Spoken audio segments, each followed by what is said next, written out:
An Empire of Ice, Scott, Shackleton, and the Heroic Age of Antarctic Science. By Edward J. Larson. Narrated by John Allen Nelson. Copyright 2011 by Edward J. Larson.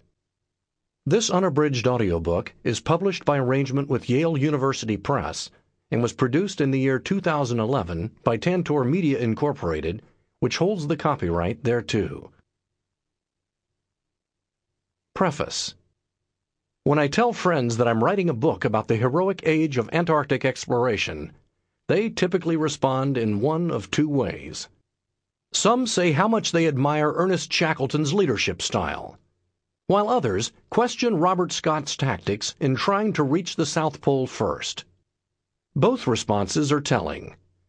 A century after their exploits, these two men are still widely known for their personal achievements, but their fame rests largely on how they dealt with adversity in their efforts to reach the geographical South Pole.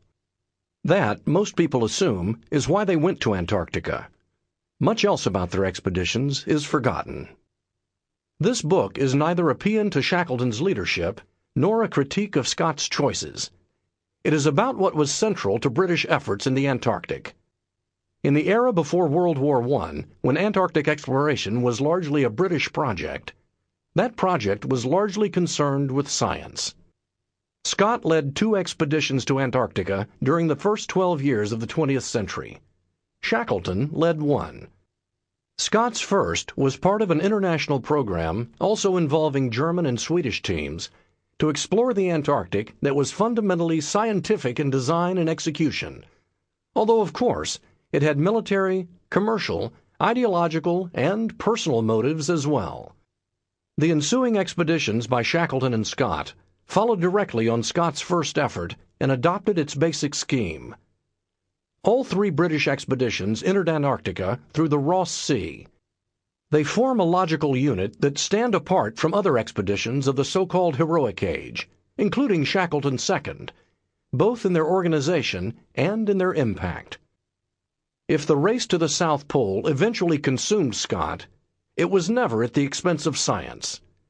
His 2 expeditions and Shackleton's 1907 through 1909 venture carried enormous scientific baggage.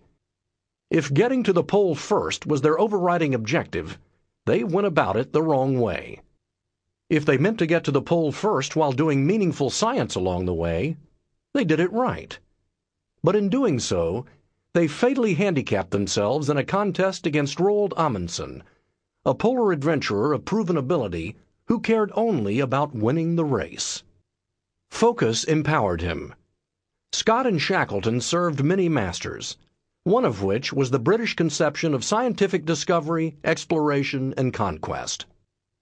Any account of the 3 British Antarctic expeditions between 1901 and 1913 inevitably touches on Shackleton's leadership, Scott's choices, and the race to the pole.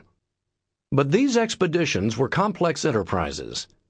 Science wove through every part of them, both influencing and being influenced by other aspects, including such critical intangibles as leadership and choices.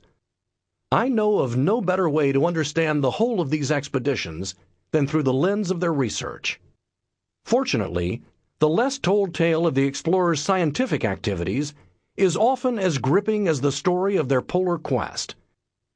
Examining the astounding research efforts of these expeditions also illumines the fundamental place of science in Victorian and Edwardian British culture.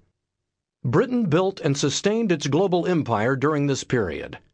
In doing so, explorers and imperial officers took Western science to the 4 corners of the world, measuring, mapping, and collecting specimens as part of their program to subdue alien territory and make it British.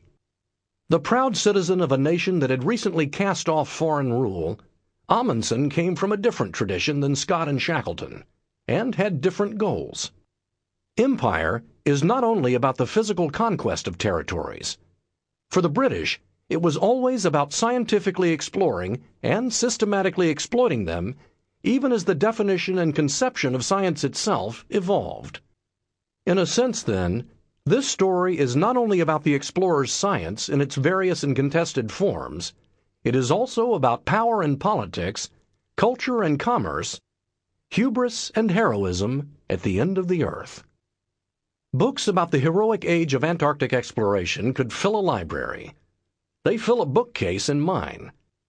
Yet except for many of the participants' published diaries and memoirs, most of these books, including some of the best, say little about science. There are notable exceptions. David Yelverton's thorough account of Scott's first expedition, Antarctica Unveiled, fully incorporates research activities into the overall account. T.H. Bauman does so too in his works on the dawn of the heroic age. Modern-day Antarctic researcher Susan Solomon included science in her retelling of Scott's second expedition, The Coldest March. Although focused on later periods, G.E. Fogg's technical A History of Antarctic Science covers the early expeditions in some detail. In his 1967 book, South to the Pole, L.B. Quatermain provides a comprehensive account of expeditions to the Ross Sea region through the heroic age. There are others.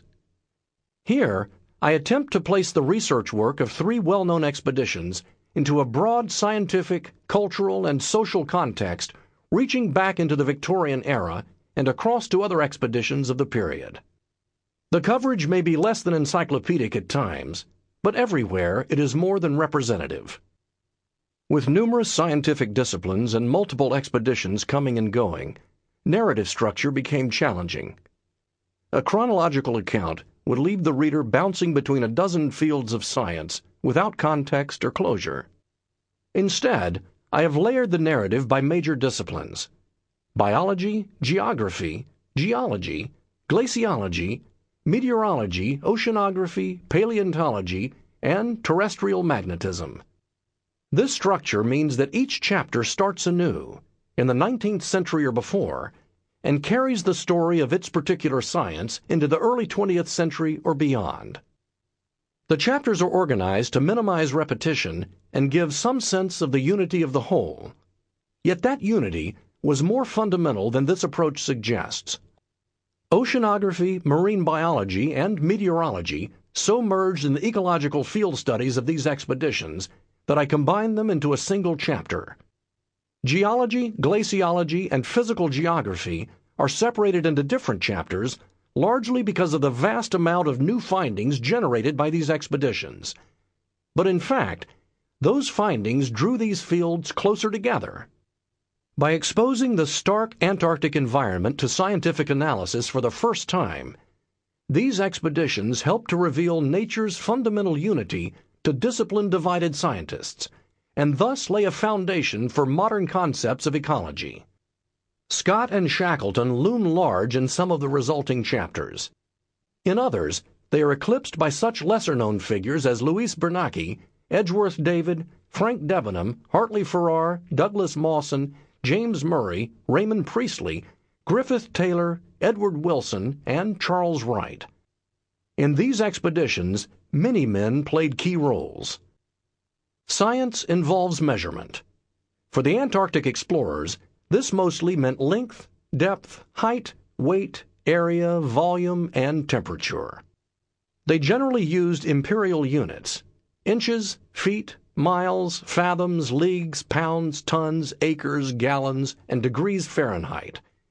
So far as possible, this book follows their conventions. Compounding the confusion for modern readers, the explorers used three types of miles: statute, nautical, and geographical, often without differentiation, and sometimes used a short ton instead of the British long ton. In accord with current American usage, unless otherwise noted, I have attempted to convert their figures to statute miles and short tons. Early 20th century explorers called some prominent geographical features by names that are no longer widely used. To avoid confusion, I have generally followed the explorers' conventions.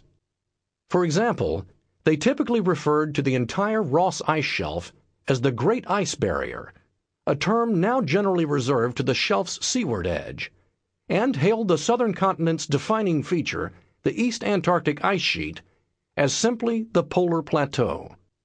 Further, in excerpts drawn from the records of early explorers, McMurdo Sound is often called a bay. Conducting science Sample complete.